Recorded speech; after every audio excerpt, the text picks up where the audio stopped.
Vamos a la palabra de Dios, Lucas capítulo 12. Encontraron una copia justo frente a ustedes, Lucas capítulo 12.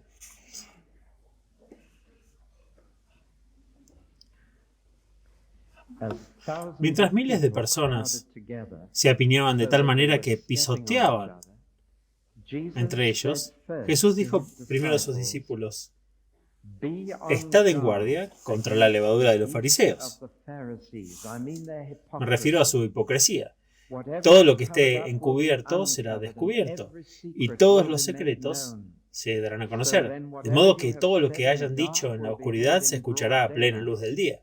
Y todo lo que hayan susurrado a los oídos de los hombres en una habitación cerrada será gritado desde los techos. Les digo, mis amigos, no tengan miedo de los que matan el cuerpo, pero luego no pueden hacer nada peor. Yo les mostraré a quién deben temer. Teman a Dios, que después de matar, tiene la autoridad de arrojar al infierno.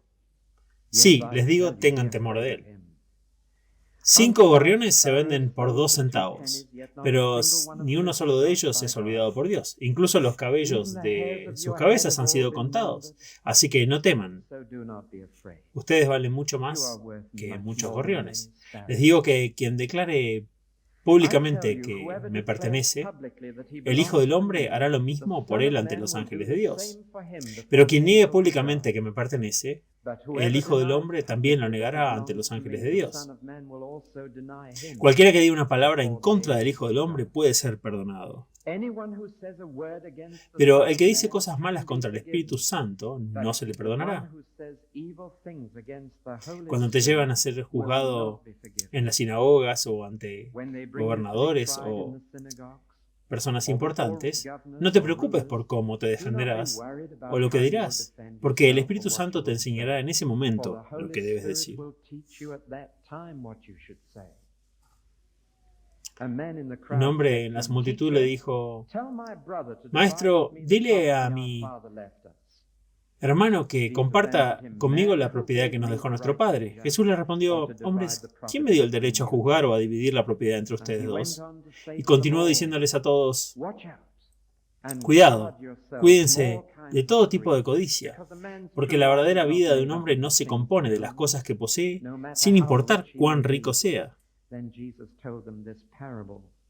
Entonces les contó esta parábola. Un hombre rico tenía una tierra que dio buenas cosechas. Comenzó a pensar para sí mismo: no tengo lugar donde guardar todas mis cosechas. ¿Qué puedo hacer? Esto es lo que voy a hacer. Se dijo a sí mismo: derribaré mis graneros y construiré otros más grandes, donde almacenaré el grano y todas mis otras mercancías. Entonces me voy a decir a mí mismo: soy un hombre con suerte. Tienes todas las cosas que necesitas para muchos años. Toma la vida fácil, come, bebe y disfruta de ti mismo. Pero Dios le dijo: necio, esta noche tendrás que renunciar a tu vida. Entonces, ¿quién obtendrá todas estas cosas que has ganado para ti? Y Jesús concluyó: así es como sucede con aquellos que acumulan riquezas para sí mismos, pero no son ricos a los ojos de Dios. Entonces Jesús les dijo a los discípulos: por eso les digo que no se preocupen por la comida que necesitan para mantenerse con vida o por la ropa que necesitan para su cuerpo. La vida es mucho más importante que la comida y el cuerpo es mucho más importante que la ropa. Miren a los cuervos. No siembran semillas ni recogen una cosecha, no tienen cuartos de almacenamiento o graneros. Dios los alimenta. Ustedes valen mucho más que los pájaros. ¿Quién de ustedes puede vivir unos años más preocupándose por eso?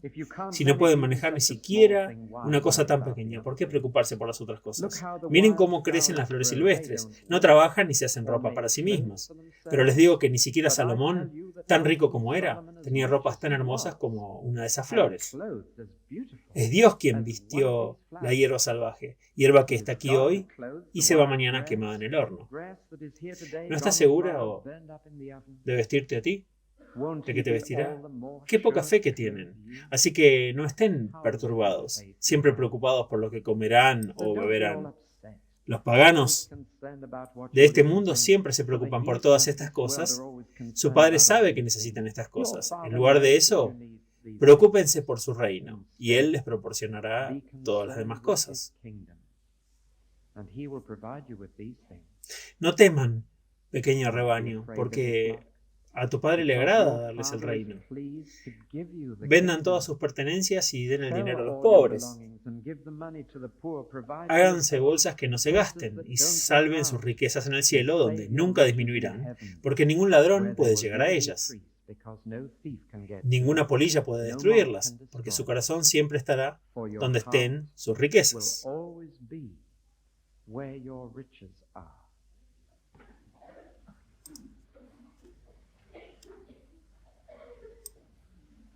El nombre más antiguo para nuestra religión no era cristianismo, sino el camino. Y durante los últimos 2000 años, la gente ha comparado la vida cristiana a un viaje por un largo camino. Supongo que la más famosa de estas imágenes sería El progreso del peregrino, de Bunyan.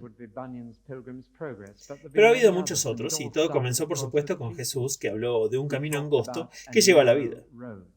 Y como todo otro camino, hay trampas y peligros a lo largo del camino y necesitamos señales de advertencia que nos digan cuándo hay una colina empinada o una curva cerrada o una superficie resbaladiza. No es un camino fácil de recorrer. Y en este capítulo 12 del Evangelio de Lucas es como si Jesús está viajando por el camino cristiano por delante de nosotros y colocando carteles que nos digan dónde están los peligros. Las cosas que podrían causarle un percance, que podrían retrasarnos, que podrían obstaculizar nuestro viaje, la peregrinación. Porque no estamos aquí para quedarnos, simplemente estamos pasando por este mundo nuestro y tienes un viaje que hacer a una ciudad celestial. Por lo que esta mañana veremos 4 de los principales peligros o riesgos a lo largo del camino cristiano, cualquiera de los cuales podría detenernos en nuestro viaje. Y creo que puede ser cierto decir que estos 4 peligros de los que vamos a hablar esta mañana son tan comunes que todos los aquí presentes hemos sido detenidos por uno de los 4. Y creo que la mayoría de nosotros habrá tenido problemas con los 4.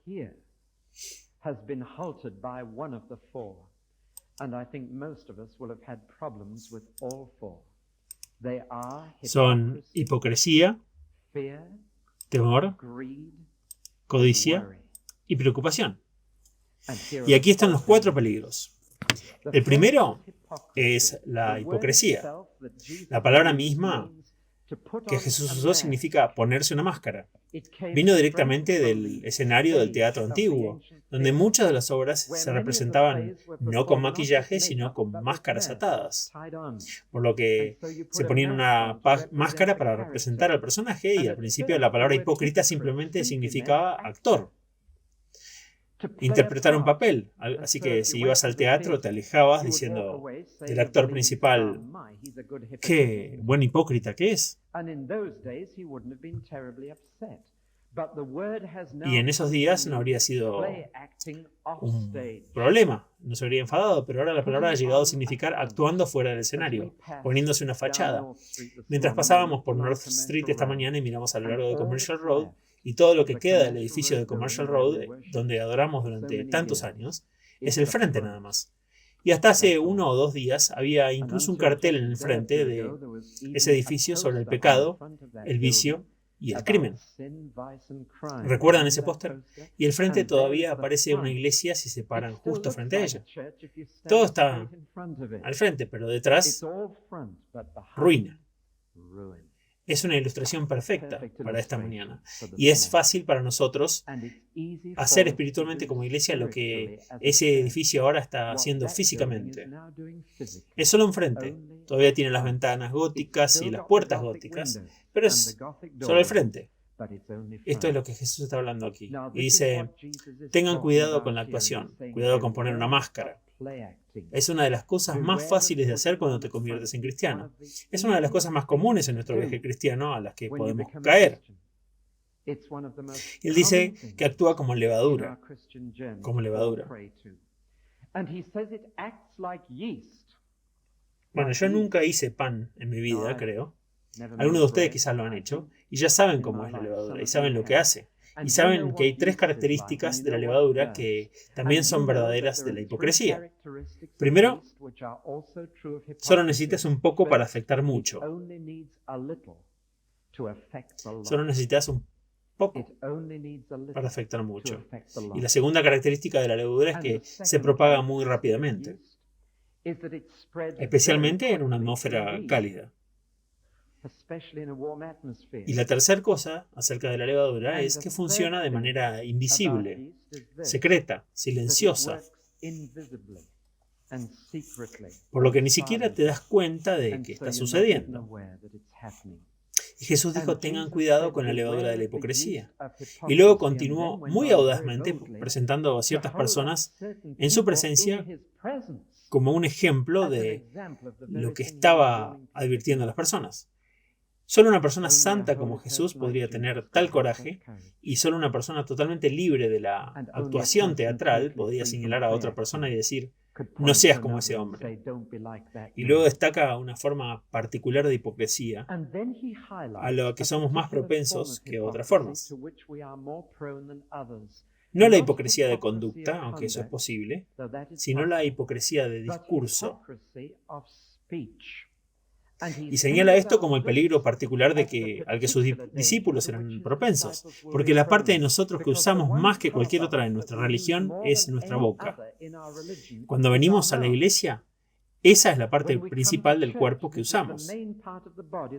Sé que nos sentamos y nos paramos, pero en general puedes hacer con tus manos lo que quieras durante un servicio y tus pies. Puedes cruzar las piernas o sentarte erguido, pero tu boca va a estar haciendo cosas particulares. Y tomamos en nuestros labios, en la iglesia y en comunión y como cristianos, muchos pensamientos maravillosos y santos. Recuerdo un querido hombre en la iglesia donde estábamos antes, que vino, un buen hombre, un hombre muy decente, pero no era cristiano. Y venía a la iglesia porque su esposa era cristiana y él venía con ella. Pero me di cuenta de que durante los himnos él se ponía de pie, leía el himno, pero nunca cantaba.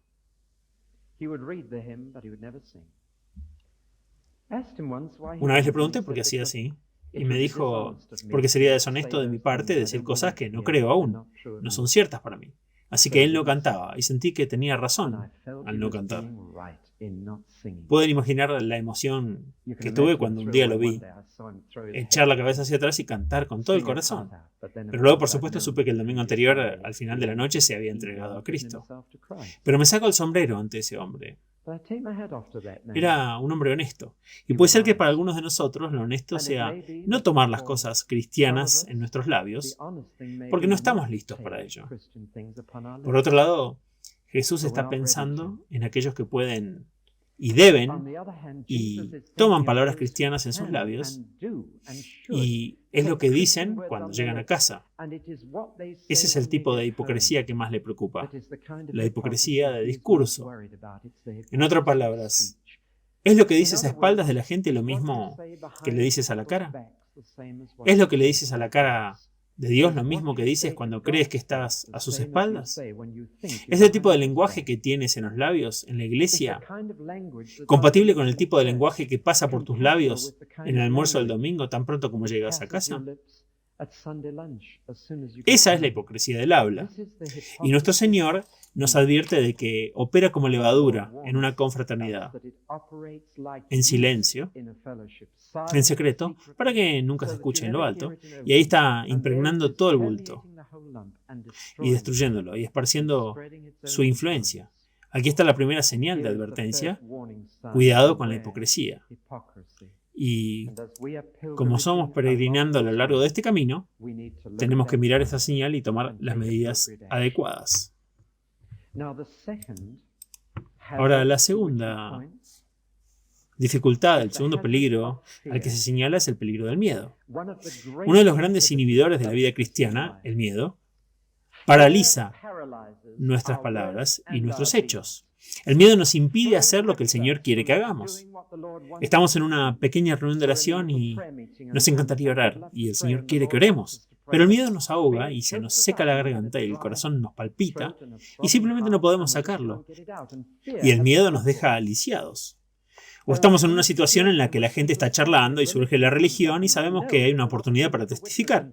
Y tenemos miedo de decir algo incorrecto o de lo que puedan pensar de nosotros o hacernos después. Y si se ríen de nosotros y no tenemos la respuesta a sus preguntas. Y el miedo cierra las bocas. Y el miedo es un terrible inhibidor.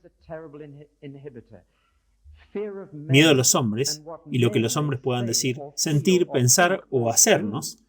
Y esto es una advertencia que el cristiano necesita a medida que avanza por el camino cristiano. El miedo a los hombres es un peligro, un riesgo que puede impedirte viajar.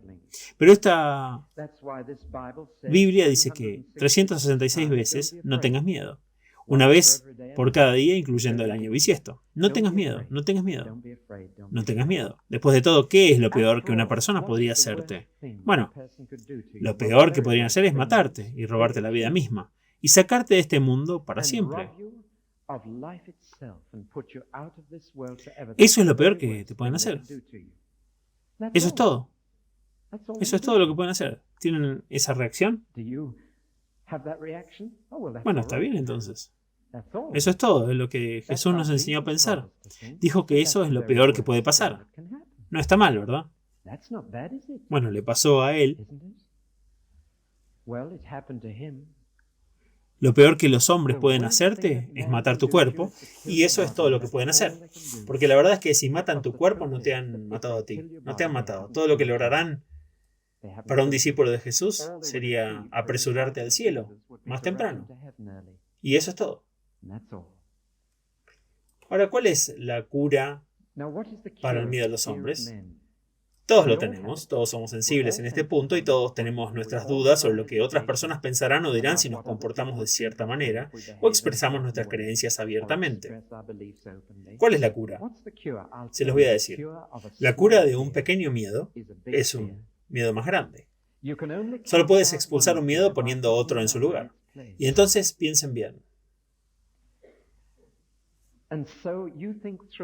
Estoy tratando de pensar en una ilustración y no pude, y justo antes de esto, pero piensen en alguna ocasión en su vida en la que hayan tenido miedo a algo y luego de repente una amenaza mayor ha entrado en la situación. Y su nuevo miedo se ha tragado por completo al anterior. Puedo pensar solamente en un ejemplo completamente ridículo, pero si estuviera parado en el borde de una autopista y tuviese que llegar al otro lado, y los autos pasasen zumbando a toda velocidad, y me preguntase si cruzaba, tendría miedo de cruzar, claro, pero si un león apareciera detrás de mí, atravesaría ese tráfico como una bala. ¿Ven lo que quiero decir?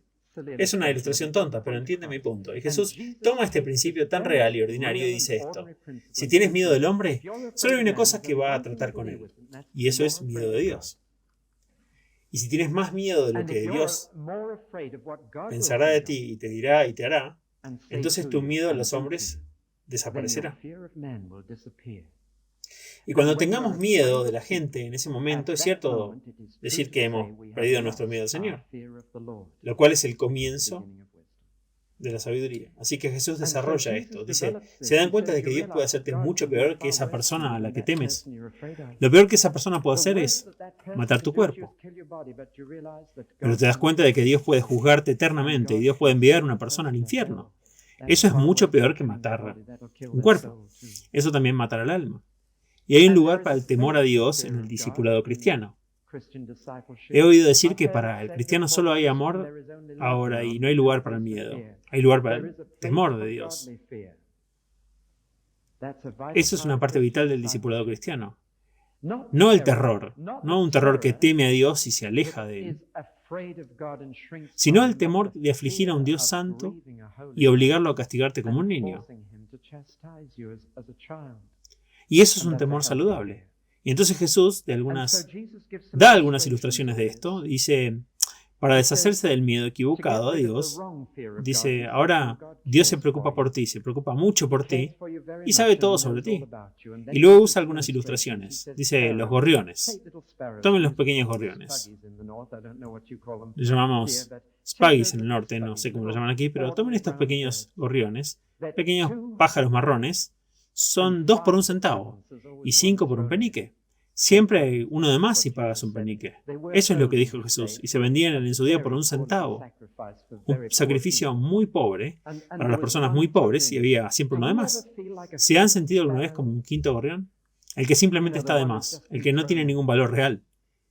Y Dios sabe todo acerca del quinto gorrión. A Él le importa, Él lo sabe.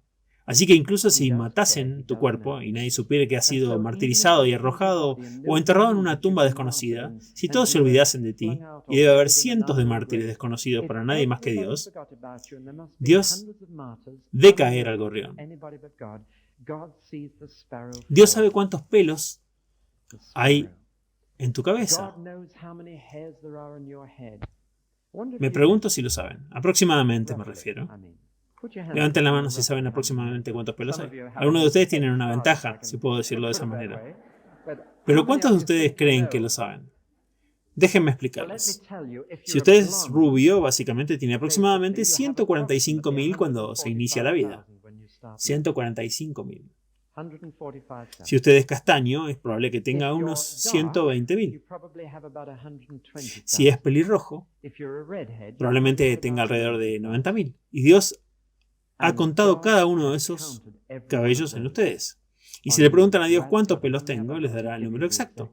Eso es increíble, ¿verdad? También te digo que sus cálculos se vuelven un poco más fáciles a medida que avanzamos en la vida, pero ese es Dios. Ese es Dios.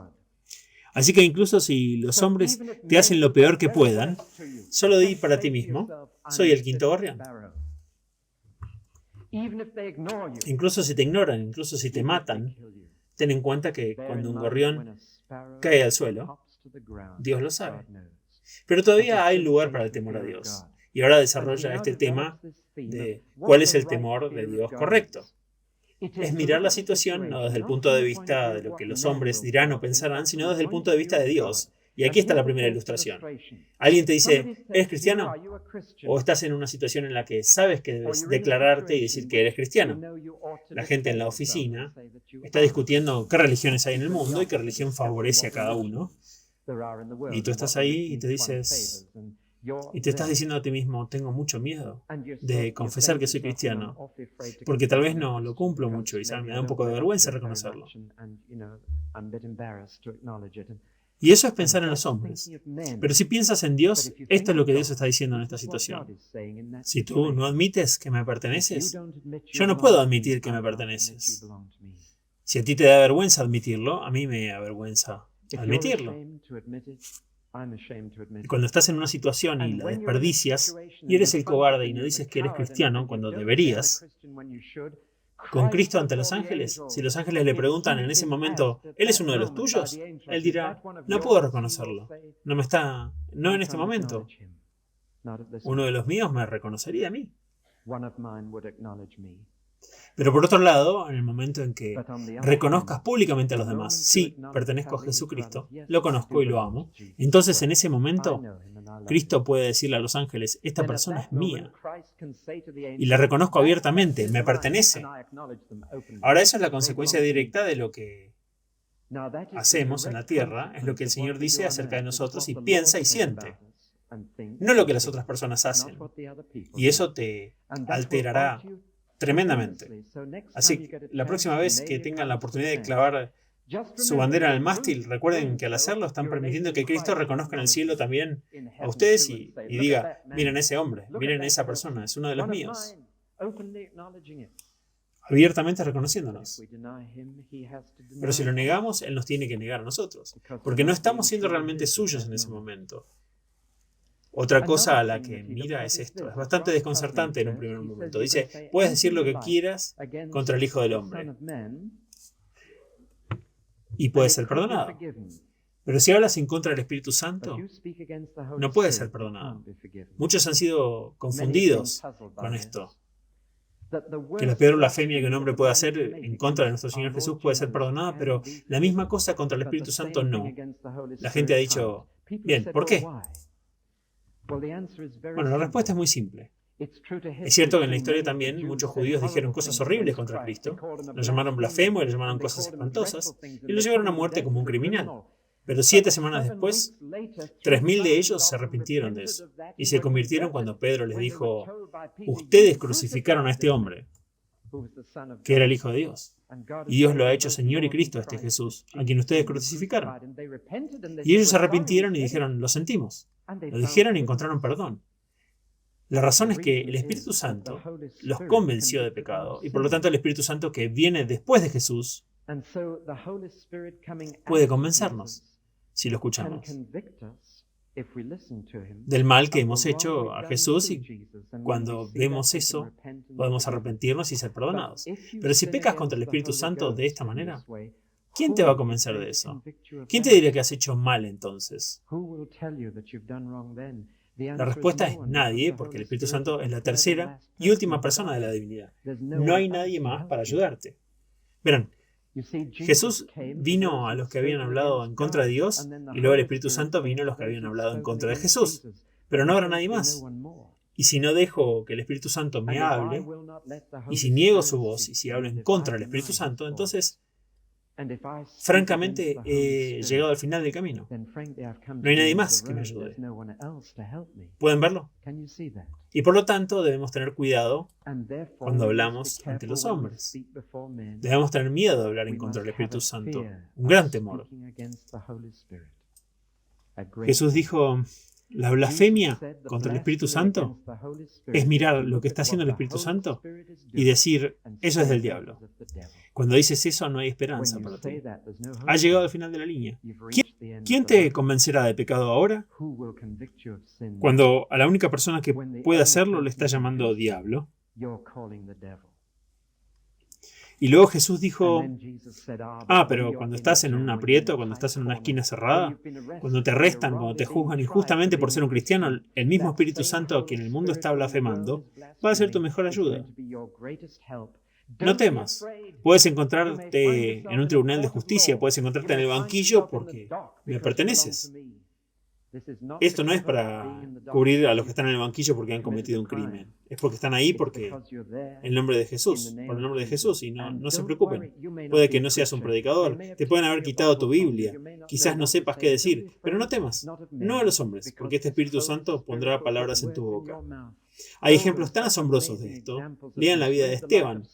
Lean la vida de Pablo, Pedro, Santiago, Juan. Cuando se presentaron en la corte ante otros, siempre tuvieron la palabra correcta de Dios. Y es verdad a través de los siglos. Wycliffe, Huss, Lutero encontrarán que cada vez que fueron juzgados, el Espíritu Santo los liberó del miedo a los hombres y les puso palabras en la boca. Así que aquí está el segundo gran peligro en el camino cristiano: el miedo a los hombres. Dejen que el temor del Señor se lleve eso. Y en cada situación encontrarán que el Espíritu Santo los ayudará. Ahora déjenme llegar al tercer peligro: codicia. Codicia. Es bastante extraordinario que un hombre haya venido a Jesús para pedirle a Jesús que arregle una disputa doméstica sobre un legado.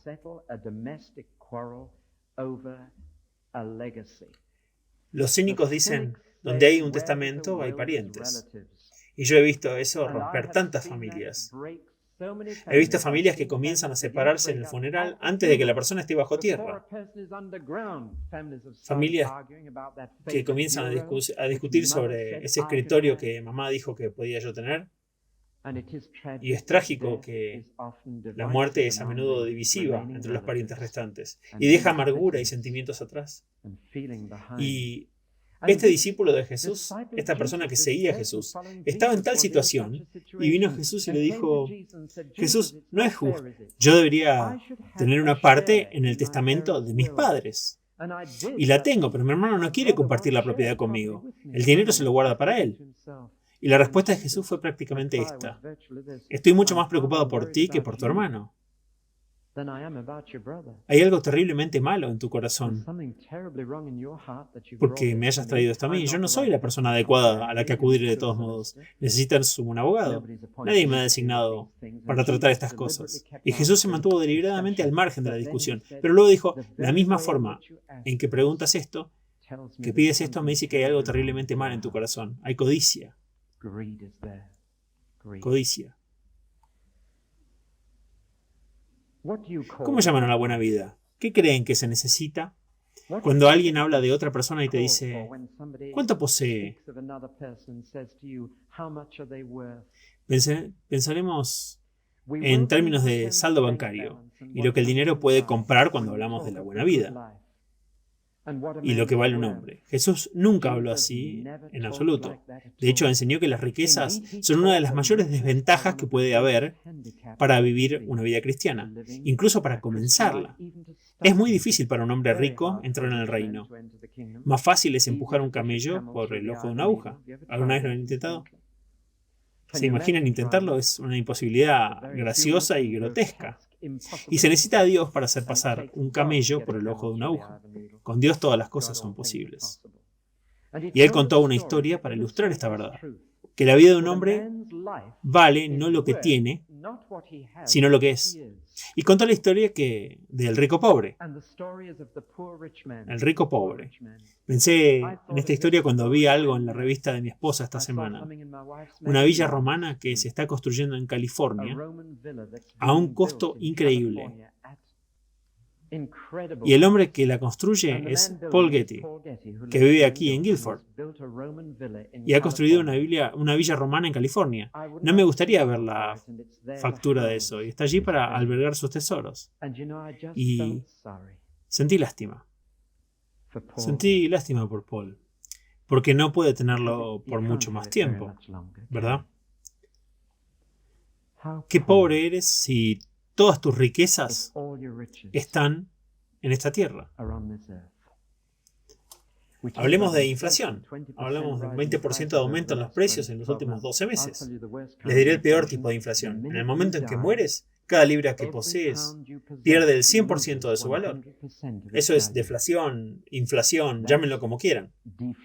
Pero eso es precisamente lo que sucederá. Una mortaja no tiene bolsillo, como dice el proverbio español. Literalmente siempre lo dejarás todo. Y el anunciante publica regularmente sus listas de grandes testamentos y vemos que toda esta gente lo ha dejado todo. Qué pobre ser rico.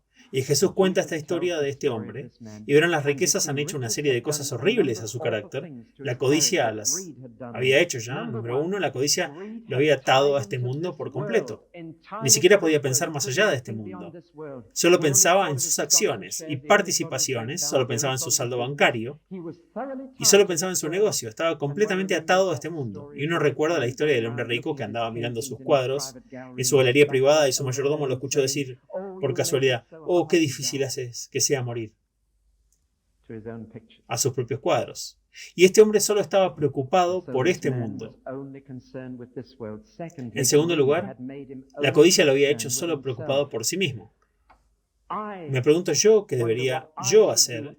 Yo derribaré mis graneros y yo lo voy a reconstruir yo, mío, yo. ¿Ve cómo pensaba? Su codicia lo había atado a sí mismo. Eso hace un paquete muy pequeño de vida. Y la tercera cosa, su codicia lo había engañado, haciéndole pensar que iba a vivir para siempre. Y de la misma manera que mucha gente está planeando su futuro y piensa que va a vivir para siempre, la forma en que piensan el bungalow en el que se jubilarán y el dinero que necesitarán cuando se jubilen y todos los países que van a visitar cuando se jubilen, pensarían que se van a jubilar por un periodo indefinido. Y todas las estadísticas son justo en contra de esto. ¿Alguna vez alguien dijo a un cristiano: tienes que vivir, ¿no es así?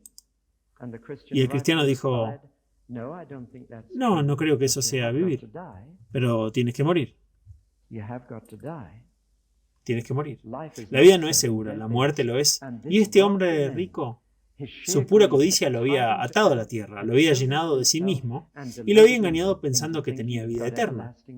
Y por lo tanto toda su vida la pasó pensando detenidamente sus inversiones y preguntándose cómo aumentar su negocio. Y Dios le dice: eres un tonto con todo tu cerebro inteligente, con toda tu habilidad comercial. Eres un tonto. Es una palabra fuerte. Es una palabra que alguien que no tiene sentido, alguien que es capaz de hacer algo bueno, pero lo suficientemente tonto como para no hacerlo. Cuando Jesús dijo en el Sermón del Monte, no llame tonto a nadie, la palabra que él usó significaba alguien que no puede hacer algo, no puede evitarlo. Y es algo terriblemente malo decirle a alguien, no puedes evitarlo, no puedes evitar ser un tonto. Pero cuando Jesús dijo tonto aquí, está usando una palabra diferente que significa alguien que puede evitarlo, alguien que está siendo completamente tonto. Esta noche vas a tener que dejar cada pedacito de ello, todo. Esta noche te conviertes en pobre. Esta noche tu negocio desaparece. Vas a estar en bancarrota. Así sucede con aquellos que son ricos en cosas y pobres de alma. Y así pasamos de la abundancia material a la pobreza espiritual. Aquí hay dos citas que obtuve de la lectura reciente. Aquí hay un anuncio de una revista que invita a los lectores a invertir dinero, y el anuncio tenía en la parte superior una gran palabra: más. Y esto es lo que decía el anuncio: las personas más civilizadas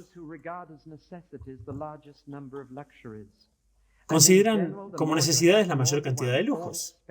Y en general, cuanto más tienes, más quieres. Y eso trae gastos, por supuesto, porque todos saben que las mejores cosas de la vida son gratis, pero las que quieres cuestan dinero. Y luego pasaba a invitar a la inversión y una devolución del 10% o algo así. Más. Alguien dijo, las riquezas son como el agua de mar. Cuanto más bebes, más sed tienes. Y aquí hay una frase devastadora que leí ayer. El mundo se ha convertido en un gran pecho materno y el hombre se ha convertido en el eterno amamantador, por siempre expectante y por siempre decepcionado. Es lenguaje fuerte y sin embargo muy cerca de la marca.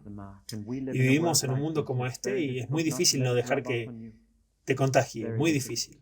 Y Jesús dijo, mira, ¿qué es tu saldo bancario ese Dios? ¿Cuánto hay en tu cuenta en el cielo? Podría haber mucho, y si fueras a vivir a otro país, habrías arreglos con un banco para enviar algo de dinero para tener algún apoyo en ese lugar, ¿no creen? Ese es el tipo de inversión que Jesús dijo que deberíamos considerar. De lo contrario, terminarás haciendo el último y largo viaje de la vida por tu cuenta, de esta vida a la siguiente, y no tendrás equipaje por adelantado ni cuenta bancaria transferida. Nada por adelantado. Todo generado por la codicia en esta vida. Y el cuarto y último obstáculo para la vida cristiana al que llegamos en este pasaje es la preocupación. Si la codicia es el estorbo que suele sobrevenir a quienes tienen mucho, la preocupación es el obstáculo que tiende a surgir para aquellos que tienen poco. Así que ya tengas mucho o poco, todavía hay peligros. Y son los que ahora no tienen lo suficiente para llegar a fin de mes quienes se preocupan. No solo eso, sí, qué desperdicio de energía nerviosa es y qué daño puede causar al sistema físico. Primero que nada, entonces, comprendamos que las necesidades básicas que tenemos de comida y ropa son algo que Dios sabe. ¿Tuvieron tus hijos que salir a buscar su propia comida y ropa o se los proporcionaron ustedes? ¿Y creen que su Padre Celestial piensa más en su jardín y en sus mascotas que en sus hijos? ¿Qué pensarías de un padre terrenal que alimentara a su perro 3 comidas de carne buena todos los días y alimenta a sus dalias en el jardín con el mejor fertilizante y sus hijos están hambrientos y en mal estado? ¿Qué pensarían de eso? Entonces, si estás preocupado por lo que comes y lo que vas a vestir, francamente, hace responsable a Dios. Estás acusando a un Dios viviente. Tienes un Padre Celestial cuya responsabilidad es ver que tus gastos se cubren y es tan simple como eso. Y la preocupación, dijo Jesús, ¿qué hace por ti? ¿Puedes vivir más tiempo con preocupación? ¿Puedes agregar un día a tu vida? Lejos de eso, te acortará considerablemente la vida. Si te preocupas, las arterias de tu corazón se endurecerán. Desarrollarás duodenales. Pronto cortarás tu vida. La preocupación nunca alargó la vida de nadie. Entonces, ¿por qué preocuparse? Ahora Jesús dijo que el incrédulo tiene todas las razones para preocuparse porque no tiene un Padre Celestial. Es un huérfano y se queda solo. Y el incrédulo debería estar muy preocupado por la tasa actual de financiación. El incrédulo debería estar realmente preocupado por su saldo bancario. Debería estar realmente preocupado sobre sus inversiones. Tienen todo de qué preocuparse. Pero tú eres un hijo de Dios. Eres un hijo de Dios. Y tu Padre Celestial sabe que tienes necesidades. Y mira cómo cuida los pájaros y las flores. ¿No crees que le importa menos que los pájaros? ¿Y las flores? El argumento es incontestable. Se suma a una cosa simple. La preocupación es pecado. Sé que algunas personas son más propensas a tener temperamento que otras, y algunas personas deberían preocuparse más, creo yo, y toman la vida con demasiada facilidad por temperamento. Pero en cualquier pecado que menciones, todos tenemos una propensión temperamental diferente a ciertos pecados. Y puede que seas más propenso a preocuparte que otros, pero eso no lo hace menos pecado. De nuevo podrías decir, bueno, alguien tiene que preocuparse por la familia, ¿verdad? Tienen que preocuparse por la familia con un Padre Celestial. O tenemos que trabajar. No hay excusa aquí para la pereza, para la lentitud, para la indiferencia. No hay excusa aquí para no manejar las cosas correctamente. Estamos hablando ahora de preocuparnos por eso. Y si eso hace algún bien. Ninguno en absoluto. Pero ¿qué testimonio es cuando en circunstancias endebles y necesitadas un hijo de Dios ha aprendido la piedad con contentamiento? Ya tenga mucho o poco. Ese es el tipo de testimonio que en esta sociedad de consumo en la que vivimos es un testimonio tremendo. Leí algo hermoso esta semana de una dama durante la guerra. Ella vivía en el East End de Londres, una verdadera dama londinense, y era creyente. Y el bombardeo estaba en marcha y ella se iba a la cama todas las noches y se dormía tan pronto como tocaba la almohada. Todas las noches. Y alguien le dijo, ¿cómo haces? Y ella dijo, bueno, dejo las preocupaciones a Dios. Dijo, no tiene sentido que los dos nos quedemos despiertos. ¿No es hermoso? Y aquí el que guarda a Israel no se adormecerá ni dormirá. No tiene sentido que ambos nos quedemos despiertos. La preocupación es un obstáculo terrible que agota la energía nerviosa y niega a Dios. Ahora, ¿cuál es el antídoto para la preocupación? ¿Existe una cura? Sí. Así como la cura para el miedo equivocado es el miedo correcto, la cura para la preocupación equivocada es la preocupación correcta. Preocúpate por el reino de Dios. Busca sus preocupaciones, busca satisfacer sus necesidades. Estarás preocupado por eso. No de satisfacer tus necesidades, sino las de Él. Y si estás preocupado por eso, entonces no necesitas preocuparte por la comida y la ropa. ¿Ven? Cura una preocupación con otra. Una preocupación con otra. Busca primero su reino, su justicia, y todas estas cosas van a ser añadidas. En otras palabras, cuando estés en el servicio de Cristo, puedes ejecutar una cuenta de gastos en el cielo. Y eso es lo que Él ha prometido. Ahora se dan cuenta de que hay una condición aquí. No está diciendo todos mis hijos no tengan que preocuparse, no tienen que preocuparse. Lo que está diciendo es esto. No tienes que preocuparte porque yo proveeré. Sé que tienes necesidades y proveeré. Si tú satisfaces mis necesidades. Hay una condición ahí, es una importante. Y finalmente Jesús termina diciendo, ahora puedes permitirte el lujo de ser generoso. Es un gran placer para tu Padre darte el reino. Por lo tanto, puedes permitirte dar. Puedes permitirte el lujo de ser generoso porque eres muy rico. Mira lo que te espera. El reino viene a ti para que puedas darte el lujo de dar. Y lo asombroso es que lo que sea que el cristiano da no va del lado del débito en su cuenta celestial, sino del otro lado. Así es como acumulas tesoros en el cielo, dando. Las matemáticas de Dios son exactamente lo opuesto a las matemáticas humanas. Todo lo que das te hace más rico. Todo lo que obtienes por ti mismo te hace más pobre. Esa es la cuenta bancaria celestial de Dios. Y tienes una cuenta ahora mismo como hijo de Dios, con Dios. Y por eso dice que acumules tesoro en el cielo. Esa es la mejor de todos los tratos. ¿No es así? El mejor de todos los tratos.